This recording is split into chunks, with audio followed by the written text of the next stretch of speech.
La ideología de género dice que los hombres y las mujeres no son diferentes, que las diferencias que se dice que tienen son fruto de la educación y las convenciones sociales, que se puede elegir si se quiere ser hombre o mujer, y que la biología no tiene nada que decir. Es evidente que esto no es verdad. Nuestro cuerpo y nuestro cerebro son diferentes porque la biología nos hizo sexuados, marcándonos unos roles biológicos distintos para preservar la especie. La ideología de género no tiene base científica, por eso es una ideología, y la realidad y la ciencia la contradicen continuamente. Su origen está en una radicalización de los postulados del feminismo que dio paso al conocido término de género. Ser mujer y madre se consideraba un rol social que la oprimía ancestralmente. El culpable era el varón y las estructuras creadas en una sociedad patriarcal machista. Esta teoría implicaba el desprecio de la mujer real y todo aquello que la caracteriza, en especial la feminidad y la maternidad. Odiar al hombre como opresor, a imagen de la lucha de clases. La mujer debía ser como los hombres y vivir una sexualidad masculina, o sea, sin consecuencias ni vínculos, eliminando la maternidad. Entra así en escena el aborto como derecho. Aparecen también los lobbies homosexuales, que fueron a unirse a los feministas, ya que les permitía justificar y poner en valor sus gustos sexuales como opciones que liberan a la mujer del rol social y en la que el hombre deja de ser el opresor de la mujer. Es el principio del fin de la feminidad y la masculinidad. Por cierto, que todo esto resultó ser además una forma extraordinaria de conseguir fondos, poder y un negocio de enormes proporciones.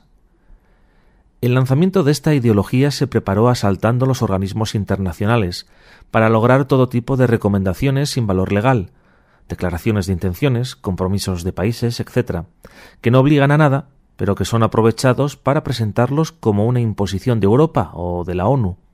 Siguieron luego una agenda perfectamente establecida y coordinada. Los pasos y las estrategias se van repitiendo en todos los países y se utilizan los mismos métodos. Sus armas son el engaño, con técnicas de manipulación como son la ocultación de datos, falsas alarmas sociales, manipulación sentimental y de lenguaje, etc., y la imposición totalitaria de sus planteamientos mediante leyes con las que se obtienen neoderechos, inversiones desproporcionadas de fondos públicos, persecución legal y punible del disidente y el acceso a los menores desde los centros educativos para ideologizarlos al margen de los padres. Como hombres y mujeres, como ciudadanos, como contribuyentes, como padres, debemos frenar la aplicación de esta ideología que busca destruirnos en lo más noble que tenemos, nuestra dignidad humana. Actualmente se trata de redefinir lo que es ser hombre y ser mujer. Y vivimos en tiempos en donde a las mujeres se les prohíbe ser femeninas y se quiere castigar a los hombres por su masculinidad. Pero esto no es la verdad. Dios ha diseñado la masculinidad y feminidad para su propia gloria. Es por eso que en estos próximos minutos conoceremos el diseño de Dios para que podamos vivir nuestra masculinidad y, en el caso de las mujeres, su feminidad conforme a la verdad de Dios. Pero, ¿qué significa ser hombre? ¿Qué significa ser mujer? Ustedes hablaron de estas preguntas en las mesas y vamos a seguir hablando de esto a lo largo de los siguientes minutos. Lo que tenemos que saber para comenzar es que Dios es el creador de todo. Del hombre y de la mujer, de la masculinidad y de la feminidad. Por lo tanto, solo Dios puede definir su significado, establecer su propósito y su destino. Pero para saber esto, tenemos que partir de la cosmovisión bíblica cristiana. La cosmovisión bíblica cristiana nos permite ver un tema alrededor de toda la Biblia en 4 etapas: creación, caída, redención y consumación. Vamos a comenzar con lo primero, con la creación. En Génesis 1, 27 y 28 vemos que tanto Adán como Eva fueron creados de imagen de Dios, iguales ante Dios como personas, pero distintos en su masculinidad y feminidad. Si Dios nos creó a su imagen como varón y hembra, implica que hay igualdad en condición de persona, de dignidad, de respeto mutuo, de armonía, complementación, y hay un destino unificado. Pero implica también que hay diferencias en las funciones que desempeñamos, diferencias que han sido establecidas por el diseño de Dios mismo. Y a lo largo del proceso de la creación, si nosotros recordamos Génesis 1 y Génesis capítulo 2, Dios se detuvo 6 veces para opinar lo que acababa de hacer. 6 veces dijo que era bueno. Pero a la mitad del día sexto, hizo una pausa y dijo, no es bueno que el hombre esté solo. Le daré ayuda semejante a él o ayuda idónea a él, dice Génesis 2:18. Y Dios creó a la mujer para que estuviese con el hombre, y solo después de esto dijo, y vio Dios todo lo que había hecho, y aquí estaba muy bien, o como dicen otras versiones, era bueno en gran manera. Acá analicemos brevemente la palabra ayuda idónea. Ayuda implica que la mujer fue creada para ser una fuerza que ayuda al hombre, un socorro para el hombre. Adán necesitaba ayuda, Adán no podía solo, Dios le dio a la mujer. Pero idónea significa equivalente o igual. Implica que Eva fue designada a ser una compañera como Adán, una ayudadora igual a él, adecuada para él. Distinta en funciones, distinta en ciertas características, pero igual en dignidad para cumplir el propósito para el cual Dios había creado a ambos. Podemos decir que Eva entonces no fue creada para servir a Adán. Eva fue creada para servir con Adán. Pero así llegamos a la segunda etapa de la cosmovisión bíblica, caída. El pecado introducido en el diseño creado por Dios comenzó a perturbar las relaciones apropiadas entre el hombre y la mujer. ¿Qué significa eso? Que ahora, de acuerdo con Génesis 3:16, la mujer tendría un deseo de usurpar la autoridad dada al hombre en la creación, llevando al hombre por su parte a gobernar a la mujer de una manera erróneamente pasiva, es decir, haciéndose a un lado y solo diciendo sí a todo y no metiéndose en las cosas importantes y dejándole toda la responsabilidad a la mujer, o injustamente abusiva, queriendo imponerse y abusar de la mujer. Entonces la caída que nosotros vemos en Génesis 3 presenta la distorsión de los roles anteriores. No son introducción a nuevos roles, es distorsión, es tergiversación de roles. Todavía nosotros mostramos la imagen de Dios como seres humanos, pero lo hacemos de manera imperfecta por causa del pecado. La Biblia enseña que la creación fue maldecida por causa del pecado. Por eso como cristianos, aunque no compartimos muchas cosas de lo que está pasando actualmente, no debería de sorprendernos el quebrantamiento y confusión que existe en el mundo, sobre todo en temas respecto a la sexualidad. Pero así llegamos a la tercera parte, la redención. La Escritura presenta a Cristo como el segundo Adán, el hombre nuevo y perfecto. Como dice Colosenses 1:15, Él es la imagen del Dios invisible, el primogénito, el primero de toda creación. Y por lo tanto, por medio del arrepentimiento y la fe en el sacrificio que Él ha hecho, nosotros los creyentes estamos unidos a Cristo. Y como resultado podemos hacer lo que dice Efesios 4:24. Podemos vestirnos del nuevo ser, creado según Dios en la justicia y santidad de la verdad. ¿Por qué? Porque con su muerte y resurrección, Jesús conquistó el poder del pecado y la muerte y ha comenzado a conducirnos a un nuevo y mejor Edén.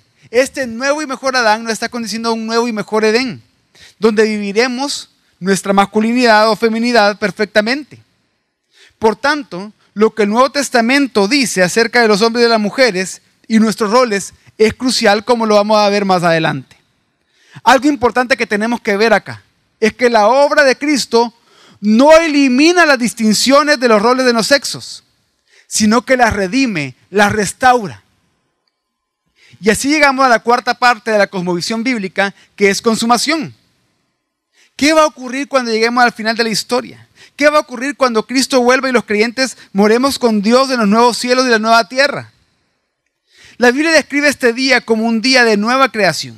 Ese día nosotros recibiremos un nuevo cuerpo, un cuerpo glorificado. Pero tenemos que recordar que el sexo fue un regalo de Dios, parte del diseño de Dios en la creación original.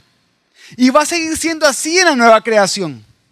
Aunque recibamos un cuerpo nuevo y mejor, vamos a seguir siendo nosotros. Ustedes van a seguir siendo ustedes, incluyendo su sexo. Dios originalmente creó a los hombres y a las mujeres a su imagen. Y eso es lo que continuaremos siendo en el cielo. Pero vamos a ser hombres y mujeres con una imagen no distorsionada ya en nosotros, porque el pecado va a haber sido quitado de nosotros. Y ese va a ser un glorioso día para nosotros, como personas sexuadas. ¿Por qué? Porque la maldición será totalmente deshecha y ya no habrá conflicto entre hombres y mujeres. No va a haber ninguna tensión interna sobre el sexo que Dios nos ha dado. Porque Dios va a restaurar todo, así como lo hizo al principio, por medio de Cristo Jesús, y todo va a ser bueno en gran manera. Y después de hacer este resumen, de ir por todas las etapas de la cosmovisión bíblica, por el gran panorama de la Biblia, vamos a comenzar a definir características bíblicas de la masculinidad. Ahora bien, quiero hacer una advertencia acá. Puede ser que haya algunos acá que digan, no, eso no tiene que ser así, no puede ser así. Yo no voy a estar hablando de mis opiniones ni de sus opiniones. Yo voy a estar hablando de lo que la Biblia dice. ¿Y qué es lo que pasa? Que a medida que vayamos oyendo, tenemos que ir discerniendo, ir comparando cuáles son los valores que nosotros tenemos o que se nos han inculcado, como vimos hace 2 semanas, por la cosmovisión que nos rodea acerca de la feminidad y masculinidad, pero compararlos con los valores bíblicos y saber que la Biblia es la verdad. En Génesis 1 y 2 podemos ver algunos fundamentos para la masculinidad bíblica. Autoridad y responsabilidad por un lado, el trabajo y la vigilancia por otro, pero todo esto dentro de un contexto de liderazgo servicial. Luego de conocer esto, vamos a trabajar con una definición de la masculinidad bíblica que ustedes tienen también en sus hojas de trabajo. Esta definición ha sido tomada del libro de John Piper y Wayne Grudem, llamado Recuperando la masculinidad y feminidad bíblicas. Dice lo siguiente: la esencia de la masculinidad bíblica es un sentido de responsabilidad benevolente para liderar, proveer y proteger a las mujeres de formas que sean apropiadas en las diferentes relaciones del hombre. Y vamos a analizar esta definición. Primero dice liderar. En las Escrituras el hombre está llamado a dirigir. Dios dio a Adán órdenes con la expectativa de que él llevaría a Eva a obedecer y adorar a Dios. Él dirigiendo a Eva para cumplir juntos un propósito. Luego estableció un patrón de liderazgo masculino a través de sacerdotes y reyes de Israel en el Antiguo Testamento.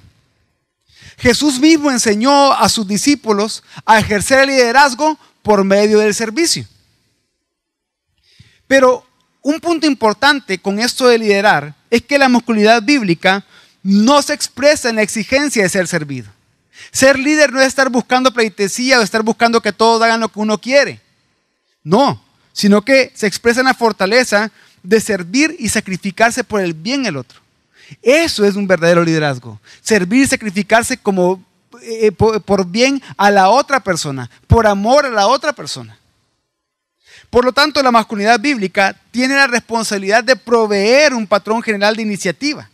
Es decir, buscar que la gente tome la iniciativa sin que signifique que él deba iniciar cada acción, que el hombre tenga que iniciar cada acción. Tiene que ser un líder en cuanto está ahí para servir y para proveer herramientas, para proveer distintas cosas para cumplir el propósito que se quiere alcanzar.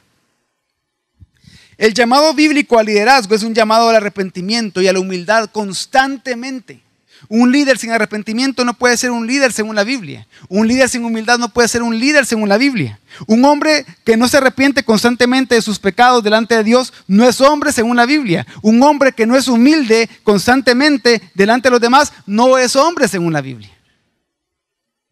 Porque este liderazgo con mentalidad de siervo que tenía que caracterizar al primer Adán se refleja perfectamente en el segundo Adán, Jesucristo. Él no vino a ser servido, sino que a servir, dijo él. Tanto así que en Lucas 22, cuando los apóstoles estaban diciendo y discutiendo que por quién sería el mayor, él les dice: hey, miren, no se equivoquen. Los gobernantes del mundo buscan pleitesía. Los gobernantes del mundo buscan ser servidos. Pero entre ustedes no va a ser así. El que quiera ser el primero, tiene que hacerse el menor. El que quiera liderar, tiene que ser siervo de todos. Y así vamos a la segunda característica de la definición que ustedes tienen en sus hojas de trabajo. Proveer. En 1 Timoteo 5:8 encontramos una fuerte declaración acerca de la necesidad del hombre de proveer para su familia. Dice: si alguno no provee para los suyos y mayormente para los de su casa, ha negado la fe Y es peor con un incrédulo. Ni siquiera debería ser llamado cristiano. Esta vocación es una bondad de Dios para el hombre. Este llamado a proveer es una bondad de Dios para el hombre. Porque al proveer para aquellos de quienes Él es responsable, el hombre refleja la provisión de Dios de todo lo que necesitamos de nuestra vida, para la vida y la piedad. Y algunos podrán decir, no, pero eso para los hombres casados está bien. Pero es que un hombre no se convierte en hombre por estar casado y no es hombre por estar soltero.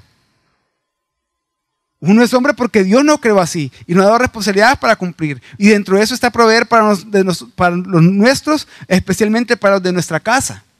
Y por lo tanto, si aquí hay jóvenes, hombres que están trabajando, bien harían en apoyar económicamente en su casa. Deberían de hacerlo. Porque así van a aprender a desarrollar la hombría según lo que la Biblia dice. Pero tenemos una tercera característica, proteger. Y acordémonos de que en el principio el huerto era la parte del mundo, la parte de la creación que Dios había encargado a Adán. Era el reino donde Adán debía vivir sus responsabilidades dadas por Dios. Y él tenía que cuidar eso. La palabra cuidar se usa varias veces en la Biblia para referirse a soldados, a pastores y a sacerdotes, o incluso en algunas ocasiones hasta la acción del mismo Dios sobre sus hijos. Esta palabra hebrea implica protección. ¿Qué quiere decir? Que un hombre debe tanto manejar el arado de provisión como llevar la espada de protección todo el tiempo. Debe proveer y proteger. ¿Por qué? Porque la masculinidad tiene un liderazgo con mente de servicio dentro de cualquier ámbito que Dios nos haya dado. No estamos en un huerto. Dios no ha llamado a todos los hombres a que seamos jardineros. Pero sí, algunos ingenieros, otros van a ser médicos, otros son administradores de empresas, otros van a ser abogados, etcétera, etcétera, etcétera. Pero dentro del ámbito que Dios nos haya dado, tenemos que cumplir con las tareas de Dios de trabajar y velar por todo aquello que Él nos ha confiado. Ser hombre no se trata principalmente de cazar, de escalar, de saber arreglar carros y correr carros, de tener una barba chiva como la del pastor David. No, es más que eso. Ser hombre se trata principalmente de proveer para las necesidades de los demás y protegerlos con amor sacrificial. Y esta protección no solo es física, sino que también es una protección espiritual. ¿Qué quiere decir? Que los líderes masculinos de la iglesia, los hombres dentro de una iglesia local, no importa la edad, deben de guardar la doctrina, deben de guardar que la palabra se cumpla en el ámbito donde ellos estén. Deben de guardar que la palabra se cumpla aún en sus negocios, en sus empleos, en sus trabajos, en sus hogares, acá dentro de la iglesia. Pero también al mismo tiempo de guardar que se cumpla la voluntad de Dios, que se obedezca la palabra, tienen que procurar equipar a otros que están a su alrededor para que conozcan la verdad. De ahí vamos a la siguiente parte de la definición. Quiere decir que el hombre tiene que liderar, proteger, proveer, pero ¿a quiénes? En la definición que estamos trabajando es a las mujeres. ¿Por qué mencionamos a las mujeres? O sea, un hombre tiene que servir a todo el mundo, no solo a las mujeres, pero ocupamos a las mujeres porque cuando definimos el carácter masculino, bien podríamos centrarnos nada más en el llamado a trabajar y a proteger, o a dirigir en la iglesia, dirigir en cualquier otro lugar, o muchos otros ámbitos que no se relacionan directamente con las mujeres. Pero se ha elegido enfocarnos en la forma en que los hombres se relacionan con las mujeres, porque creemos que eso nos ayuda a comprender el objetivo primordial de la Biblia en lo que significa ser un hombre. ¿Qué quiere decir? Que la masculinidad se va a realzar más cuando está en contraste con la feminidad. Y no solo se va a realzar la masculinidad en el caso de los hombres y la feminidad en el caso de las mujeres, sino que se va a ver cómo son complementarios en el diseño perfecto de Dios. Por lo tanto, los hombres deben liderar y amar a las mujeres en formas que glorifiquen a Dios. Y es en las relaciones entre los hombres y las mujeres donde vemos más claramente los distintivos masculinos. Y por último, la definición de masculinidad dice, de formas que sean apropiadas en las diferentes relaciones del hombre.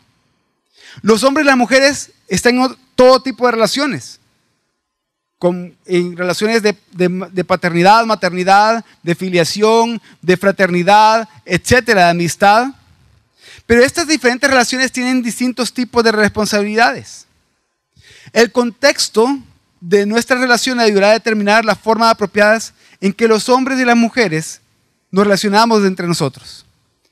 1 Timoteo 5:1-2 dice: No reprendas al anciano, sino exhórtale como a padre, a los jóvenes como a hermanos, a las ancianas como a madres, a las jovencitas como a hermanas, con toda pureza.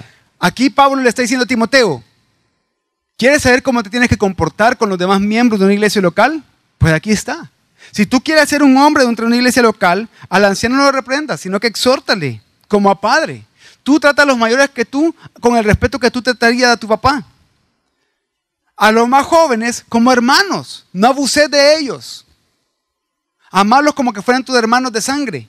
A las ancianas como que fueran tu mamá. A las jovencitas como que fueran tus hermanas, con toda pureza, con todas las personas. A eso se refiere en las formas que sean apropiadas en las diferentes relaciones del hombre.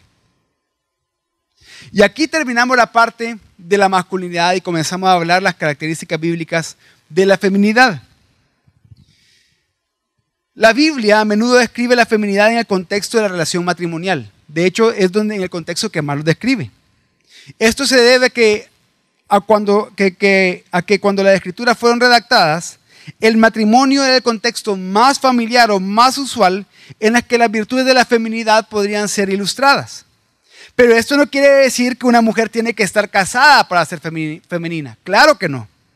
Sino que significa que las mujeres solteras harían bien en mirar las escrituras, los pasajes sobre el matrimonio y sus implicaciones derivadas, para saber cómo también expresar su feminidad en su soltería.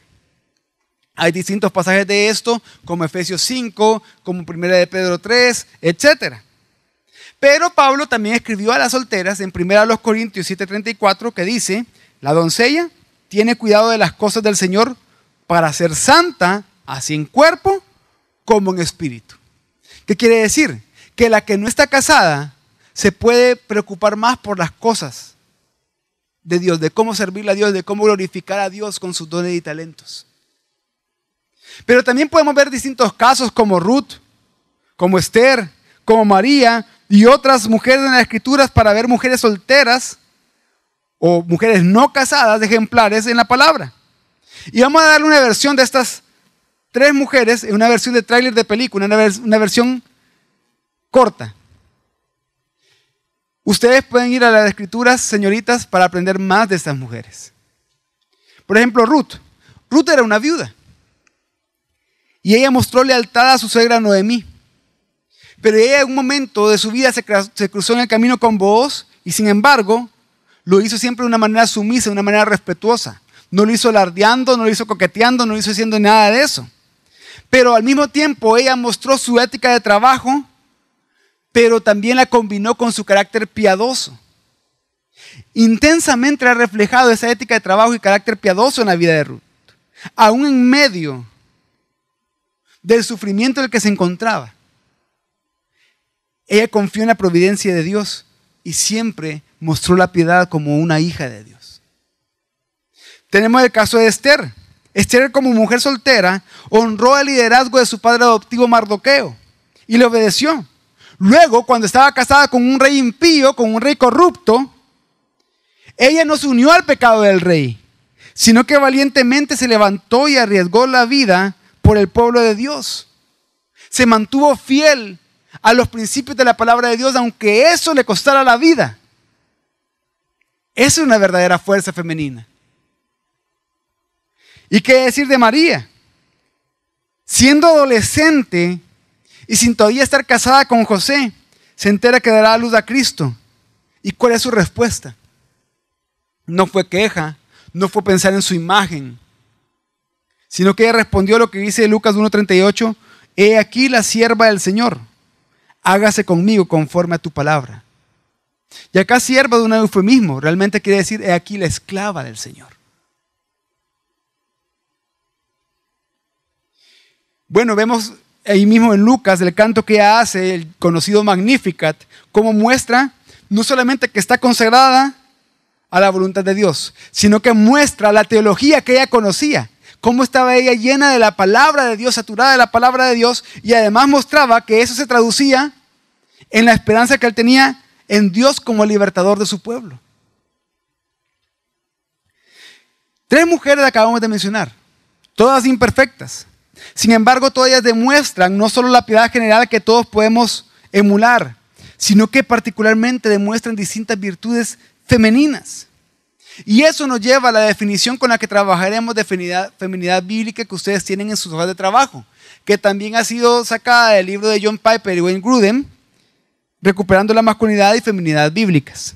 Dice: la esencia de la feminidad bíblica es una disposición libre para afirmar, recibir y nutrir la fortaleza y el liderazgo de los hombres dignos de formas que sean apropiadas en las diferentes relaciones de la mujer. Y vamos a analizar rápidamente cada uno de estos postulados de esta definición. Comienza diciendo disposición libre. Esta disposición de la feminidad bíblica, a la cual están llamadas todas las mujeres, tan difícil como parece que es creada por Dios para ser experimentada de manera libre, es decir, de manera voluntaria. Lo que esto significa que en el diseño de Dios las mujeres se encuentran en la libertad, gozo y seguridad al afirmar y recibir fortaleza y liderazgo de hombres dignos. Ahora bien, todos nosotros sabemos muy bien que en el mundo en el cual vivimos no se ve la sumisión de la esposa hacia su esposo y que las mujeres honran el liderazgo de los hombres como algo liberador, como algo de disposición libre. De hecho, basta con que ustedes lleguen en la noche hoy a la casa y vean alguna serie de televisión o alguna serie de Netflix o alguna película y verán que la libertad para las mujeres hoy es representado como el ser económicamente autosuficientes, que no tiene nada de malo que busquen trabajar y busquen tener ingresos. Claro que no. Pero se ve como ser educacionalmente superior, que no tiene nada de malo que las mujeres estudien y se preparen. Claro que no. Ser físicamente fuerte, sexualmente agresiva e independientemente exitosa. Esos son los valores que está destacando el mundo de la mujer. Y ustedes lo pueden ver en distintas revistas, en distintos programas de televisión, en distintas series, etc. Porque nuestra cultura ve la libertad como no tener autoridad o no tener que estar bajo autoridad y bajo restricciones. Pero eso está muy lejos de lo que la palabra dice, lo que la verdad dice. De la misma forma, la verdadera libertad viene de trabajar en el diseño de Dios, de estar en el diseño de Dios, de comprender el diseño de Dios, no de estar fuera de Él. Es por eso que decimos que someternos al diseño de Dios es liberador. El diseño de Dios para los hombres y las mujeres, para las iglesias, para las familias, no llama a las mujeres a ser abusadas, no llama a las mujeres a ser menospreciadas o despreciadas, todo lo contrario, las llama a ser servidas y honradas por los hombres. De hecho, fue lo que Jesús hizo. Jesús, en la cultura en la que él vivía, él fue revolucionariamente en contra de la cultura en darle valor a la mujer, en muchas cosas. Se ve también en las cartas de Pablo. ¿Se acusa a Pablo de ser misógino? Claro que no. Cuando Pablo escribe en Gálatas, y de que en Cristo ya no hay judío ni griego, no hay esclavo ni libre, ni hombre ni mujer, sino que todos somos uno en Cristo, no está haciendo para que la mujer esté usurpando funciones de hombres ni nada de eso, sino que porque había una oración judía de la época que decía: gracias Señor, decían los hombres todas las mañanas, porque no nací ni gentil, ni esclavo, ni mujer. ¿Qué es lo que dice entonces Pablo? No, no es así. En Cristo todos tenemos igual valor y dignidad, así como Dios nos creó en el principio. Y así llegamos entonces a la segunda parte de la definición, para afirmar, recibir y nutrir la fortaleza y liderazgo de hombres dignos. Por supuesto, una mujer puede ser completamente femenina si no hay ningún hombre alrededor de él. Pero generalmente, como les dije en el caso de los hombres, las virtudes femeninas de las mujeres se verán más claramente en sus relaciones con los hombres. Aquí vemos que las energías y esfuerzos de una mujer se centran en responder a la fortaleza y el liderazgo de los hombres. Ya voy a aclarar un poco mejor esto. Esta fortaleza para servir y liderazgo para proteger de los hombres son cualidades que todos los hombres deberían de poseer. Por lo tanto, los hombres deberían de estar conscientes de su responsabilidad para liderar, proveer y proteger siempre. Una mujer entonces debería de tener una disposición para ayudar a los hombres a tener y hacer esas cosas, mientras también espera beneficiarse de esas cosas como algo natural. ¿Por qué? Porque Dios lo diseñó de esa manera. Y quiero que comencemos por la última frase que dije: hombres dignos. Ser una mujer bíblica no es simplemente responder pasivamente a lo que sea que hombres pecaminosos ofrezcan. No. Una mujer bíblica debe preocuparse en primer lugar por agradar a nuestro Señor, por hacer la voluntad de Él, por someterse a Él. Si eso entonces va en contra de algo que un hombre pida, de algo que un hombre quiera, de algo que un hombre manifieste, ese tiene que parar firme y decir: eso no lo puedo hacer, ni lo voy a hacer, y jamás va a pasar. Pero quería aclarar eso porque claramente es para hombres dignos. Es decir, ¿a qué se refiere hombres dignos? A hombres que se estén sometiendo a la voluntad de Dios todo el tiempo. Que estén liderando, proveyendo y protegiendo según la Biblia lo manda. Pero dice que la mujer debe tener una disposición libre para afirmar. Que una mujer afirme la fortaleza y liderazgo simplemente significa que ella es una defensora de las relaciones masculinas y femeninas de las cuales hemos estado hablando según la palabra de Dios, que va a defender el diseño de Dios. En segundo lugar dice recibir. Esto quiere decir que una mujer debería procurar aceptar y experimentar alegremente cuando los hombres están liderando o protegiendo o proveyendo. Cuando un hombre digno está haciendo eso. ¿Por qué? Porque una mujer piadosa se contenta cuando un hombre respetuoso, amable y gentil está viviendo conforme al diseño que Dios ha hecho para él. Por lo tanto, una mujer bien haría en sentirse realzada, honrada y liberada cuando un hombre muestra fortaleza de forma atenta y liderazgo servicial. Porque acuérdense que el liderazgo no solo es mandar, el liderazgo es ponerse al servicio primero. En tercer lugar, la palabra nutrir. Y con la palabra nutrir quiero que recordemos a la esposa que se describe en Proverbios 31, del 10 al 31. Ella es una mujer fuerte y talentosa. Pero ¿qué hace la mujer de Proverbios 31 por su marido? En pocas palabras se lo voy a decir. Ella lo que hace es hacer mejor a su marido de lo que es. Eso hace ella. Es hacer mejor a su marido. Miren, si por algo yo le agradezco a Dios es por mi esposa. Porque mi esposa, desde que estoy casado, yo puedo ver mucho mejor el diseño de Dios para esas cosas. Puedo ver cómo trabaja el complementarismo, el complemento en el diseño de Dios entre la masculinidad y feminidad. Simple y sencillamente, sin mi esposa, yo actualmente sería un desastre en muchas áreas de mi vida. ¿Por qué? Porque ella me hace mejor. Cuando ella vive conforme a la palabra de Dios su feminidad. Y por lo tanto eso me hace a mí cada vez más responsable de honrar a Dios viviendo de la mejor manera mi masculinidad. Y en Proverbios 31, 10 al 31 se habla de esto. Algunas características de esta mujer son las siguientes. Ella usa sus talentos desinteresada y sabiamente. Porque vemos de que ella no solo es diligente, sino que también muy hábil. Ella desarrolló un negocio textil y se quema las pestañas para poder cuidar de su familia y de otro en necesidad. La que se levanta primero, la que se acuesta de último, dice Proverbios 31, 10 al 31. Sus esfuerzos bendicen a su familia. ¿Por qué? Porque ella no solo alimenta generosamente al pobre y viste a sus propios hijos, sino que su orientación principal como mujer casada está enfocada en ser ayuda para su marido e hijos. Vemos que ella tiene negocios fuera de casa, pero los tiene para beneficiar a su familia en primer lugar, no a su propia reputación o a su sentido de ambición. Tanto así que los ancianos, los líderes de la ciudad dicen: ¿qué hombre más afortunado este que está casado con esa mujer? Está casado con alguien competente y amorosa como ella. Pero en tercer lugar, el versículo 30 de Proverbios 31 dice que ella es temerosa de Dios. En un tiempo donde la belleza externa es con frecuencia lo que primero se observa, El Espíritu Santo, inspirando al autor bíblico aquí, nos quiere recordar que la verdadera belleza se encuentra en un corazón que tiene a Dios en el centro. Esta mujer sabe que Dios es su juez y que Él es a quien debe amar y servir por encima de todo. Por lo tanto, el ejemplo de ella tiene que ser liberador. Ninguna mujer puede expresar la feminidad bíblica en sus propias fuerzas.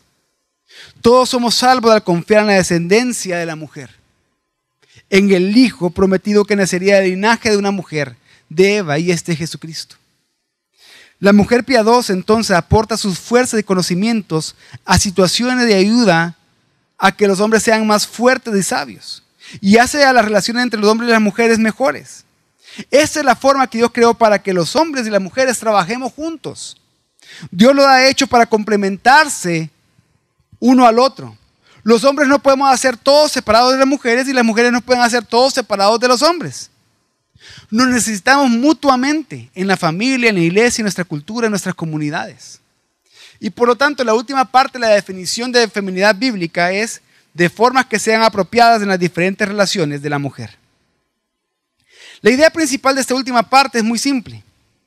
La feminidad bíblica no se expresa a sí misma de la misma forma hacia cada hombre o hacia cada relación. Va a ser distinto, por ejemplo, una mujer no tiene que someterse a cualquier hombre. En primer lugar, se tiene que someter a su esposo. Y si está soltera, a su papá. No va a venir cualquiera a darle órdenes. Y así en cada relación va a expresar su feminidad. Quiero terminar esta parte con la frase de Elizabeth Elliot, que dice: el hecho de ser mujer no me hace una clase de cristiana diferente, pero el hecho de que soy cristiana sí me hace una clase de mujer diferente. Porque una cristiana está fundamentando su vida todo el tiempo en la palabra de Dios. Y para terminar, ¿cómo podemos vivir nuestra masculinidad o feminidad para la gloria de Dios? Solo en Cristo. Todos nosotros, cualquiera que sea nuestro pecado, nuestra vergüenza, que hayamos sido objeto de cualquier forma de pecado, podemos tener esperanza hoy. Todos nosotros hemos fallado en representar la masculinidad que Dios ha diseñado para los hombres o la feminidad que Dios ha diseñado para las mujeres. Por lo tanto, todos debemos de confiar en el hombre perfecto, en Jesús. Romanos 5:19 dice: porque así como por la desobediencia de un hombre los muchos fueron constituidos pecadores, así también por la obediencia de uno los muchos serán constituidos justos. ¿Qué quiere decir esto? Que el primer Adán fue maldecido por comer de un árbol, pero el más grande Adán, Jesús, fue maldecido colgando en un árbol. Quiere decir que el primer Adán comió de la tierra con dolor, con el sudor de su frente. El más grande Adán multiplicó los 5 panes de la tierra en abundancia. El primer Adán volvió a la tierra en la muerte. El más grande Adán se levantó de la tierra resucitando la vida para darnos vida a nosotros. Por lo tanto, Dios en su infinita sabiduría lo ha hecho hombres o mujeres. Pero nunca podemos ganar nuestro camino al cielo por ser hombres o mujeres perfectos. Cuando se trata de la masculinidad y feminidad bíblicas, todos hemos fallado en esa prueba de una u otra manera. Por lo tanto, todos tenemos que confiar en el hombre perfecto, en Jesucristo, que por su muerte nos ha abierto un camino para ser adoptados en la familia de Dios.